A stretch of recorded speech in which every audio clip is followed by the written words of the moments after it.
I never intended to go out looking for cars. They just sort of found me. When they came my way and I had the opportunity, I picked one up in Winnipeg. I picked one up in the back corner there, and we drove down to LA to pick that one up.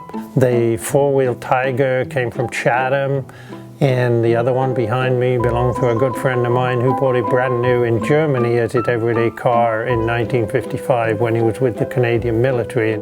The white car we picked up in 1991. In 1989, a friend of mine from Chatham came up and we fell in love with the Messerschmitt again. We hadn't seen one for years and thought it would be neat to get a Messerschmitt, so we started looking for one and eventually found this one in Flint, Michigan in 1991.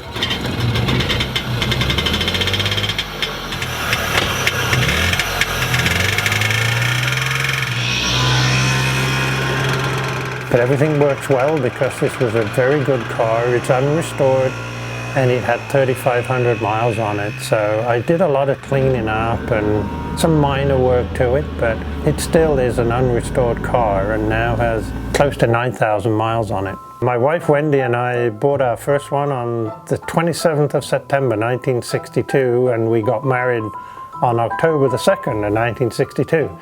It was our everyday vehicle and we went on our honeymoon in it down to the south of England, Devon and Cornwall.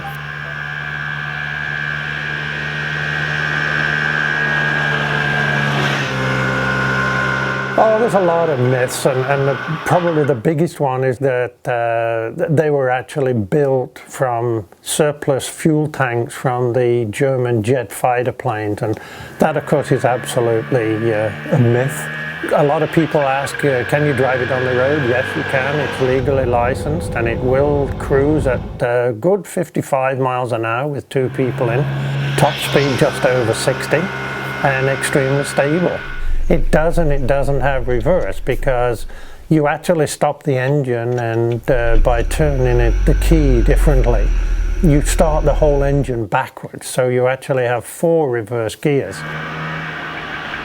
It's amazing how people do react. When we're driving around one of our cars, when we were out on the road today, there was a pickup truck with a trailer full of hay that we're pulling out of the road, and they stopped in the corner where I wanted to turn around, and both the rear passenger and the driver were taking photographs and had to wait there while they took the pictures and moved out of the way. I love it as a hobby. It's very much a social hobby.